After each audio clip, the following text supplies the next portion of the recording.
6. Carta de Paulo aos Gálatas, capítulo 5, do verso 13 até o 26. Eu vou fazer leitura e a igreja reverentemente acompanha a palavra do Senhor. Diz assim a palavra de Deus: porque vós, irmãos, fostes chamados à liberdade, porém não useis da liberdade para dar ocasião à carne. Sede antes servos uns dos outros pelo amor, porque toda a lei se cumpre em um só preceito, a saber: amarás o teu próximo como a ti mesmo. Se vós, porém, vos mordeis e devorais uns aos outros, vede que não sejais mutuamente destruídos. Digo, porém, andai no Espírito, e jamais satisfareis a concupiscência da carne, porque a carne milita contra o Espírito, e o Espírito contra a carne, porque são opostos entre si, para que não façais o que porventura seja do vosso querer. Mas, se sois guiados pelo Espírito, não estáis sob a lei.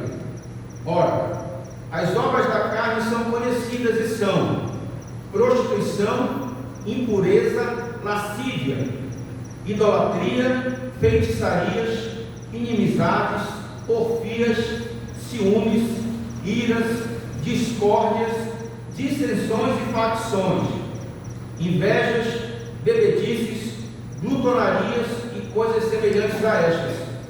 A este respeito, das quais eu vos declaro, como já outrora vos preveni, que não herdarão o reino de Deus os que tais coisas praticam. Mas o fruto do Espírito é amor, alegria, paz, longanimidade, benignidade, bondade, fidelidade, mansidão, domínio próprio. Contra estas coisas não há lei. E os que são de Cristo Jesus crucificaram a carne, com as suas paixões e concupiscências. Se vivemos no Espírito, andemos também no Espírito. Não nos deixemos possuir de vanglória, provocando uns aos outros, tendo inveja uns dos outros. Amém. Vamos orar mais uma vez? Sim. Santo Deus, nós suplicamos, Senhor, nesta noite, a Tua misericórdia sobre nossas vidas. Nós estamos diante da Tua palavra, palavra esta revelada, palavra que é santa, palavra que é perfeita, palavra que é útil para nossas vidas. E Pai, que Tu quebrante nossos corações nessa noite, que Tu destampe os nossos ouvidos, que Tu abra os nossos olhos do entendimento, os nossos olhos espirituais, para que possamos ouvir e ver as boas coisas do Senhor. Que a Tua palavra nesta noite nos ensine, se preciso for, nos confronte, nos quebrante, mas que ela nos aperfeiçoe, para que possamos nos apresentar puros, santos e irrepreensíveis diante do Teu altar. Nós te oramos, rogamos e suplicamos em nome de Jesus. Amém. Amém. Queridos, eu quero começar o sermão desta noite dizendo que o ser humano, nós precisamos ser libertos de nós mesmos. Precisamos ser libertos da tirania, da vileza da nossa natureza pecaminosa. Nós precisamos de outro poder dentro de nós, e esse poder, ele vem do Espírito Santo de Deus. Quando nós cremos em Cristo, o Espírito Santo começa a habitar dentro de nós. Nós somos nascidos segundo o Espírito, e o Espírito no coração é ele que nos dá a certeza da salvação. E é o Espírito Santo que nos capacita para viver para Cristo e para glorificá-lo. É tão somente o Espírito Santo. E o Espírito Santo, queridos, não é apenas uma influência divina, ele é uma pessoa divina, assim como é o Pai e assim como é o Filho. Cristo, o Filho, ele pagou o preço daquilo que o Pai planejou para nós. E o Espírito Santo, ele personaliza e ele aplica em nós a obra da salvação em Cristo. Mas ele faz isso quando nós nos sujeitamos a ele. Diante dessa pequena introdução, eu quero trazer a mensagem desta noite sobre o tema: o Espírito Santo nos capacita. E quando nós lemos no final desse capítulo 5 aqui de Gálatas, Paulo ele nos mostra, nos explica 3 ministérios do Espírito Santo que permitem ao cristão desfrutar da liberdade em Cristo. O primeiro ministério é que o Espírito Santo nos capacita a cumprir a lei do amor. Nós temos tendência a extremos. Ou nós somos licenciosos. A licenciosidade é quando nós usamos a nossa liberdade de forma indisciplinada, de forma desregrada. Ou nós somos legalistas e queremos então impor a lei sobre as pessoas. E é justamente entre a licenciosidade e o legalismo é que nós encontramos a liberdade cristã. Ou seja, mais uma vez, entendemos que nós precisamos do quê? De equilíbrio. Nós não podemos ser licenciosos e nem podemos ser legalistas. Nós precisamos ter liberdade cristã. E assim, Paulo ele começa explicando o nosso chamado. Nós somos chamados a quê? Para a liberdade. Queridos, o cristão ele é livre. Nós somos livres da culpa do pecado, pois experimentamos o perdão de Deus, livre dos castigos do pecado, porque Cristo morreu na cruz por eles. Então somos livres da culpa. Nós somos chamados à liberdade, pois nós somos chamados na graça de Cristo. A graça e a liberdade, elas andam, elas caminham juntos. E depois de explicar o nosso chamado, Paulo faz uma advertência. Ele diz assim: não permitam que essa liberdade se corrompa e transforme em licenciosidade. E, queridos, esse é um perigo real nas nossas vidas. E não é porque a graça de Deus seja falha, mas é porque o homem, muitas vezes, é faltoso. Hebreus 12:15 diz: seja faltoso, separando-se da graça de Deus, para que o homem não seja faltoso, se separando da graça de Deus. Se há uma genuína graça de Deus, há também falsos mestres, que transformam em libertinagem a graça do nosso Senhor.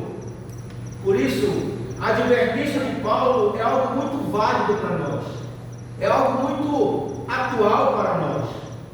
A liberdade do cristão não é uma licença para pecar, mas sim uma oportunidade para servir. Isso então nos leva a um mandamento. O verso 3 diz o quê? Sede antes servos uns dos outros pelo amor. Então qual é a palavra-chave? Amor. A palavra-chave é o amor. E se nós passamos a entender com um nível mais maduro, nós podemos entender então que o Espírito Santo que habita em nós é Ele que concede o amor que precisamos. Ao que parece, aqui aos Gálatas faltava justamente esse amor, porque o verso 15 diz que estavam o quê? Se mordendo e devorando uns aos outros. Essa expressão mordendo e se devorando parece animais selvagens brigando. E Paulo então compara que estava vendo isso no meio da igreja. E isso então mostra que a lei não pode obrigar pessoas a se entenderem, a menos que o Espírito Santo de Deus encha os nossos corações, encha os corações dos cristãos de amor, do amor de Deus. O egoísmo e a competição, se nós não enchermos nosso coração de Deus, o egoísmo e a competição vão tomar conta da igreja. Nas igrejas da Galácia, os dois extremos, o legalismo e a licenciosidade, destruíram a comunhão da igreja. Queridos, o Espírito Santo, ele não trabalha no vazio, e nem em quem está vazio. Ele usa a palavra de Deus, ele usa a oração, a adoração, a comunhão dos cristãos para nos edificar em Cristo. O cristão que passa algum tempo diariamente lendo a palavra de Deus, orando, e que se sujeita à obra do Espírito, esse cristão, ele desfrutará da liberdade, ajudando a edificar e a fortalecer a igreja. Mas quais são os requisitos para ele fazer isso? Ele tem que estar o quê? Diariamente lendo a palavra, orando, adorando e se sujeitando à obra do Espírito Santo. Então esse é o primeiro ensino, o primeiro ministério do Espírito Santo. O segundo ministério do Espírito Santo é que o Espírito Santo nos capacita a vencer a carne. O Espírito e a carne, e aqui a carne que eu estou falando, irmãos, é a nossa velha natureza. Encontra-se que em conflito, em guerra. É isso que diz o verso 16 e 17 do texto que nós lemos. E ao se referir então à carne, como eu falei, Paulo não está falando desse nosso corpo, dessa carne aqui não. Porque esse corpo humano, irmãos, ele é neutro. Se eu ficar parado aqui, se eu ficar dormindo, o meu corpo está neutro. Então, meu corpo ele não é pecaminoso. Quando o Espírito Santo controla o corpo, nós andamos no Espírito. Mas quando nós nos entregamos ao controle da nossa velha natureza, então nós andamos segundo os desejos da nossa carne. Que no texto nós lemos o quê? Concupiscência da carne. Então quando vocês olharem na palavra de Deus, o termo concupiscência da carne significa os desejos da sua carne, os desejos da sua velha natureza. O espírito e a carne têm desejos diferentes, e é isso que gera conflito, é isso que gera a nossa guerra interior. E esses desejos contrários, nós podemos ver ilustrações na Bíblia com relação a isso. Quer ver um exemplo? A ovelha, ela é um animal limpo, é um animal que você não vê uma ovelha em lama, né? Geralmente vai estar em local sequinho. Mas ao contrário, o porco é um animal que gosta de imundície, que gosta de sujeira, que gosta de estar no meio do lixo. E quando nós lembramos lá o dilúvio, né? Quando depois que parou a chuva, depois que cessou a chuva e a arca parou em terra firme, nós vemos que Noé soltou um corvo. E o corvo é uma ave carniceira, ela gosta de carniça. E quando ele soltou o corvo deve ter encontrado muito alimento após aquele dilúvio, e o corvo não voltou. Depois o que é que Noé faz? Noé, ele solta uma pomba, e a pomba ela não é carniceira, e a pomba vai e volta. Mas quando depois Noé soltou novamente a pomba, ela foi e não voltou. O que é que Noé entendeu? Bem, tem terra seca, limpa, porque então as águas baixaram. A nossa velha natureza, queridos, é como o corvo e o porco, sempre procurando carniça, sempre procurando lixo, sujeira para se alimentar. Porém, a nossa nova natureza, nós podemos comparar com a ovelha e com a pomba, que deseja aquilo que é limpo, aquilo que é santo. Então, e outra coisa, não se admire, pois esse conflito, só quem passa por isso é cristão. Essa guerra, só o cristão que passa por essa guerra. Por quê? Porque a pessoa que não é salva, a pessoa que não tem o Espírito Santo dentro dela, ela não sabe o que é isso, porque ela não possui o Espírito Santo, não tem nada que ir lá confrontá-la. Então, aquele que não é salvo, não passa por essa batalha. Isso é luta de quem é crente, de quem é cristão. Porém, é bom lembrar que o cristão, nós não somos capazes de vencer a nossa velha natureza simplesmente pela força de vontade, né? Por exemplo, eu digo assim: hoje eu decido que eu vou vencer e que eu vou matar o velho Silvio. Nós não conseguimos fazer isso pela nossa força de vontade. É justamente desse conflito que Paulo trata lá em Romanos capítulo 7, versos 15 e 19. Diz assim: porque nem mesmo compreendo o meu próprio modo de agir, pois não faço o que prefiro, e sim o que detesto. Verso 19: porque não faço o bem que prefiro, mas o mal que eu não quero, esse é falso. E Paulo aqui não está negando que não haja vitória. Ele não está dizendo que nós nunca venceremos. Ele está dizendo que não se pode alcançar essa vitória com as nossas forças e vontade própria. É isso que Paulo está dizendo. E se eu não posso vencer isso com as minhas forças e com minha vontade própria, qual é a solução então? A solução, queridos, não é lutar contra a carne, porque eu vou perder. A solução é eu me entregar à vontade do Espírito. Essa é a solução. O verso 18 do texto, se nós formos ler literalmente, nós poderíamos entender da seguinte forma: mas se somos conduzidos, orientados pelo Espírito, a lei não será uma carga, um peso para ti. Sabe por quê? Porque o Espírito Santo, ele grava a lei de Deus em nosso coração, e quando ele faz isso, nós temos o desejo de obedecer essa lei, e não com medo, mas em amor. O Salmo 40, verso 8 diz assim: agrada-me fazer tua vontade, ó Deus meu, dentro do meu coração está a tua lei.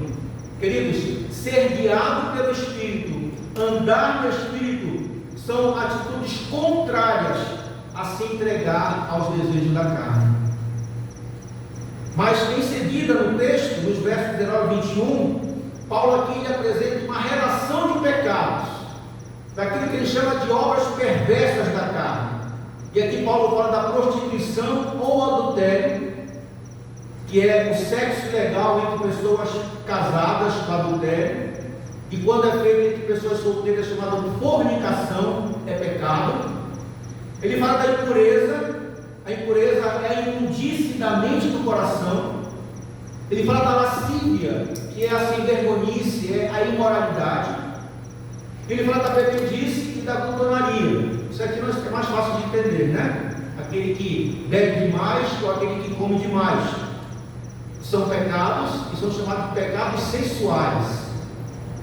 Mas também existem os pecados supersticiosos, que é a idolatria, que é quando o cristão se dedica mais a alguma coisa do que ao serviço a Cristo, do que ao próprio Cristo. E se algum de nós faz isso, nós estamos correndo o risco da idolatria, quando nós dedicamos mais a algo que não seja o Senhor, as coisas do Senhor. E feitiçarias, que é a prática de magia e todas as práticas de ocultismo. Crente não pode estar consultando videntes, crente não pode estar indo ver jogo de cartas, búzios, tá? Crente não pode estar se preocupando com horóscopo, crente não pode estar preocupado com revelações futuras. Isso é feitiçaria, é pecado. E também Paulo fala dos pecados sociais, que são os pecados de relacionamentos. E aí nós temos a inimizade, que é a mesma coisa que ódio, que provoca e afronta as pessoas. E a inimizade então gera o quê? Desarmonia, gera confusão no nosso meio. Tem também o pecado da porfia e ciúmes, que é rivalidade. E é muito triste, irmãos, quando nós vemos cristãos competindo entre si, tentando denegrir, tentando destruir a imagem de um dos outros. Isso é muito triste, muito triste. Temos também o pecado da dissensão e da facção, que é a divisão por tomar partido por alguma coisa, né? É como, por exemplo, se esse lado daqui resolvesse tomar partido, não, eu só vou ouvir o irmão Silvio. E esse daqui não, eu só vou ouvir o pastor Paulo. Então isso cria o quê? Uma facção, né? Dois grupos, cada um defendendo ou tomando partido por alguém. Isso é pecado. Isso é pecado. E as invejas. Inveja é quando nós desejamos o que os outros têm. Isso são pecados sociais. Então a pessoa que pratica esses pecados, para Deus diz que não herdará o reino de Deus. E Paulo aqui não está falando de um ato pecaminoso isolado ou eventual, porque nós poderemos pecar. Nós somos passivos de pecados, até mesmo estes. Mas o que Paulo está falando aqui é do hábito, é da repetição, é da continuidade de pecar. E existe, irmãos, no nosso meio, infelizmente, uma falsa certeza que não está baseada na palavra de Deus. Alguns cristãos querem se valer erroneamente de Romanos 5,20, que diz que onde abundou o pecado, superabundou a graça. Como se nós pudéssemos pecar o quanto quiséssemos, pois a graça é sempre maior. E realmente, verdadeiramente, a graça é sempre maior. Porém, o fato de o cristão não estar sob a lei, mas sim sob a graça, não pode ser desculpas para pecar, né? Ah, não, estou sob a graça, não posso pecar. Isso é pecado. Isso é falso entendimento da palavra de Deus. Muito pelo contrário, a graça que nos alcançou deve ser estímulo para que nós possamos obedecer ao Senhor em amor. E como é que o cristão trata com essa velha natureza que é tão conflitante, que nos faz praticar coisas horríveis, coisas terríveis? Como é que o cristão trata com isso? O verso 24 diz que a velha natureza deve ser o quê? Crucificada. Cristo não apenas morreu por nós, mas nós morremos com Cristo.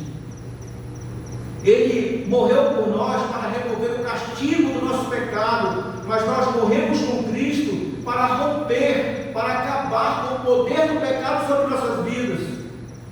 E aqui Paulo nos está dizendo que nós temos que nos crucificar, até porque é impossível alguém se auto-crucificar.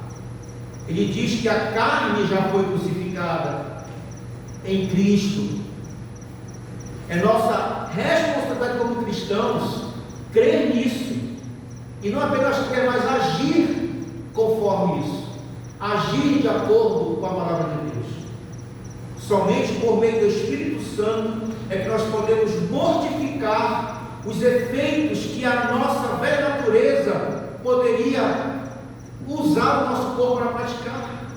É apenas o Espírito Santo que nos limita, é Ele que nos diz assim: não posso pecar, tu não vais pecar. O Espírito Santo não é apenas o Espírito de vida, mas ele também é o Espírito de morte, quando nós entendemos que é Ele que nos ajuda a nos considerarmos mortos para o pecado. É Ele que nos conscientiza disso, que nós em Cristo, nós estamos mortos para o pecado.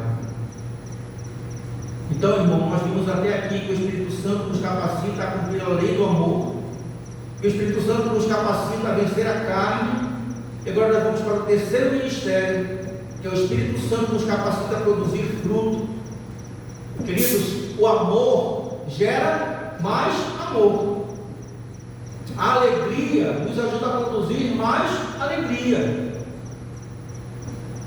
João 15, versos 2 e 5 diz assim: frutos, nós vemos nas expressões frutos, mais fruto ainda, muito fruto, pois é assim que nós glorificamos o Senhor, quando nós produzimos frutos, mais frutos e muito fruto. A velha natureza, a nossa velha natureza não é capaz de produzir fruto. Esses frutos, ou esse fruto do Espírito, ele só pode produzir se nós formos novas criaturas, se nós nascermos de novo. Só a nossa nova natureza que pode nos permitir, por meio do Espírito Santo, produzir fruto que agrade ao Senhor. O Novo Testamento fala de vários tipos tipos diferentes de fruto. Pessoas salvas em Cristo, a nossa vida de santidade, os dons concedidos por Deus, boas obras, louvores, mas o fruto do Espírito, ao qual se refere essa passagem, refere-se ao caráter, ao nosso caráter, quem nós somos. A construção do caráter cristão deve vir antes da demonstração das habilidades que nós temos. Então nós temos que nos preocupar com o nosso caráter, quem nós somos, antes de nos preocuparmos com como é que nós vamos fazer, o que nós vamos fazer. As qualidades que Deus deseja ver em nossa vida, elas podem ser observadas justamente no fruto do Espírito. E Paulo começa falando justamente do amor. Por que Paulo começa falando do amor? Porque todos os outros frutos, ou todas as outras qualidades do fruto do Espírito, dependem do amor. Se não tiver amor, de nada vale. E qual é o significado desse amor aqui no texto? É o amor ágape, o amor divino. Esse amor divino, ele é dom de Deus para nós. E nós devemos cultivá-lo muito mais. Nós devemos orar a Deus para que Ele aumente cada vez mais em nós esse amor ágape, esse amor divino, esse amor para nos capacitar a termos qualidades do fruto do Espírito. Quem vive o amor ágape, ele experimenta alegria, experimenta paz, experimenta uma satisfação interior, que não são afetadas pelas circunstâncias exteriores.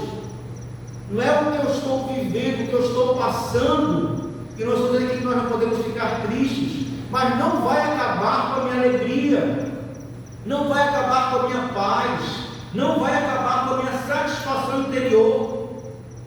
Esse otimismo santo que nós devemos viver, ele que nos faz prosseguir antes as dificuldades.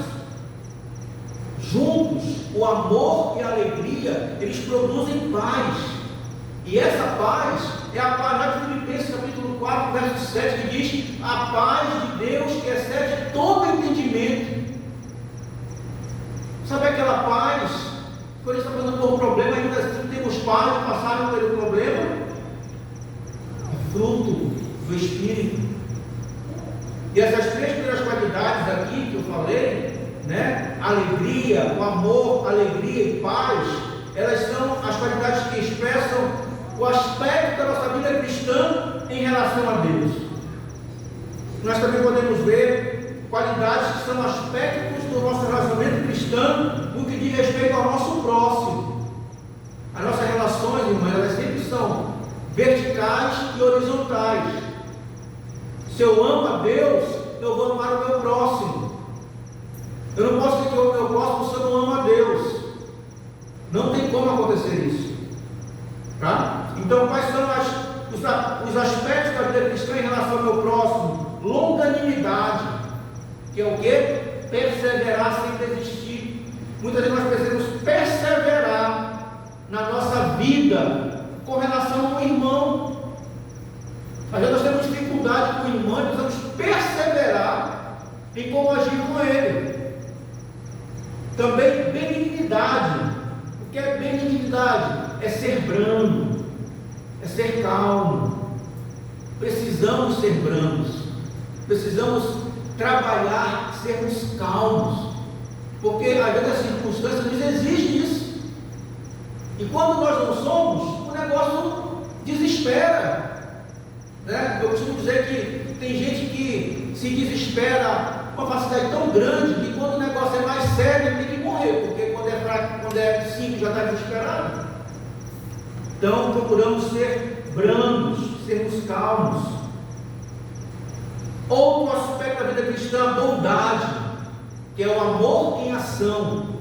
Então eu não tenho que apenas procurar ser bom, eu tenho que ser bondoso, eu tenho que colocar esse meu amor em ação, praticar isso, bondade. Aquele cristão que é longânimo, ele não é aquele que vai se vingar de outros e nem desejará o mal dos outros. O que é longânimo será gentil e manso, mesmo nos dias mais difíceis, mesmo com as pessoas mais difíceis, mais inconvenientes, que todo dia pode chegar perto de nós. difíceis, que são chatas, a nossa condição cristã, a nossa vida cristã, exige que sejamos longânimos, que sejamos gentis, que sejamos mansos. Quem é gentil, quem é manso, quem é longânimo, isso, a pessoa irá plantar bondade. Plantar bondade onde outros estão plantando o quê? Maldade. Onde outros estão plantando o quê? Porfias, dissensões, confusões. Você vai então planta bondade. Nada disso é possível, irmãos, pelas nossas próprias forças, pela nossa natureza humana. É uma obra que só o Espírito Santo pode realizar nas nossas vidas. Só, tão somente o Espírito Santo. E Paulo também fala de 3 qualidades que dizem respeito a nós mesmos, ao nosso ser interior, que é a fidelidade. Fidelidade significa ser confiável. Nós precisamos ser cristãos confiáveis. As pessoas precisam confiar em nós. Precisamos ser fiéis, fidedignos. Aquilo que nós falamos, nós fazemos. Precisamos também ser mansos, ter mansidão, que é o poder sob controle. E precisamos ter domínio próprio, que é o autocontrole. E isso é uma coisa muito difícil para todos nós. Mas se não tiver amor, domínio próprio, autocontrole, refrear a língua, refrear ações, refrear pensamentos, refrear sentimentos. E saibam que ser manso não é ser fraco, tá? Mansidão não tem nada a ver com fraqueza. O cristão manso, ele não se impõe arrogantemente, nem usa indevidamente algum poder que ele tenha. Está vendo como é que a sabedoria é o uso correto do conhecimento? A mansidão é o uso correto da nossa autoridade ou do poder que nós temos. O ministério do Espírito nos torna mais semelhantes a Cristo, para a glória dele, e não para o nosso louvor, não para o louvor de homens. Você não tem que ser assim, alguém dizer assim: olha, a irmã é tão bondosa, tão longânima. Não é para a glória de Cristo, é para a glória de Deus.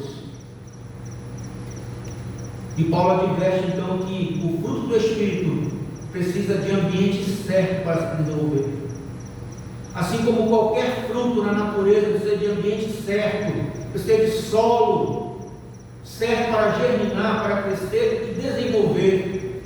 O fruto do Espírito também não se desenvolve em uma vida de um cristão e da igreja de qualquer forma ou em qualquer situação. Precisamos precisamos ser terra fértil, arada, trabalhada, para que o Espírito Santo produza o fruto em nós. O fruto cresce em um clima abençoado com a abundância do Espírito, da palavra, da oração, da adoração, do louvor, da comunhão com o povo de Deus. Irmãos, é muito importante a nossa comunhão, porque é a melhor maneira de nós praticarmos as qualidades do fruto do Espírito.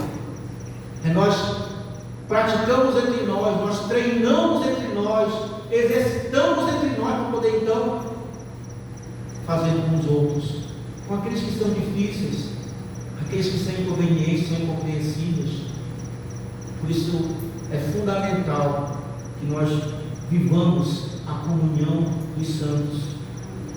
E nós também precisamos arrancar o que nós chamamos de ervas daninhas. Quando você está numa plantação, está cheio de erva daninha, você arranca, né? Erva daninha é aquilo que atrapalha. Todos nós temos ervas daninhas. Todos nós temos aquilo que nos atrapalha na prática das qualidades do Espírito. Precisamos arrancar isso, tirar as ervas daninhas de nós. É com nossas forças? É com a nossa vontade? É com o poder do Espírito Santo. E nós temos que tirar essas ervas daninhas, para que a semente da palavra ela crie raízes em nós e dê frutos. Concluindo, queridos, nós devemos lembrar que por nossas próprias forças nós somos incapazes. A nossa velha natureza, ela milita, ela guerreia contra o Espírito. É o Espírito Santo que nos capacita. E tudo que ele opera em nós é para ser usado na prática. Não é como um enfeite que nós colocamos em cima da mesa para enfeitar a mesa, não é para ser usado na prática. Não é para ser admirado, mas é para ser usado na prática.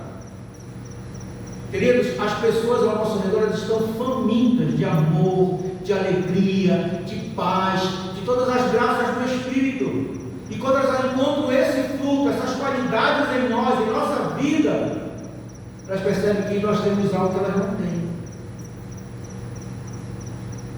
O fruto que produzimos não é para nós mesmos, mas sim para que os outros sejam alimentados e sejam ajudados por Cristo, e para que Cristo seja glorificado. A nossa velha natureza pode produzir resultados que de repente atraiam louvor dos homens, mas não é capaz de produzir fruto que glorifique a Deus. É preciso ter paciência, um ambiente agradável ao Espírito, andar na luz, possuir a semente da palavra e ter um desejo real e sincero de honrar a Cristo. Em resumo, queridos, o segredo é o Espírito Santo. E que agora não é mais segredo, todos já sabem, né? Né, João? É segredo, João? Não mais, né? Ele pode nos dar liberdade. A liberdade do pecado, a liberdade da velha natureza. O Espírito Santo nos ajuda, nos permite a cumprir a lei do amor, a vencer a carne e a produzir frutos. A pergunta da noite é: estamos dispostos a nos sujeitar ao Espírito e deixar que Ele opere em nossa vida? Estamos dispostos a nos sujeitar ao Espírito e permitir que nos capacite para toda boa obra? Que o Senhor nos abençoe, que o Senhor, com a sua infinita graça e misericórdia, continue nos abençoando, e a Ele toda honra, toda glória e todo louvor. Amém. Vamos orar? Curvar nossas cabeças, orar ao Senhor.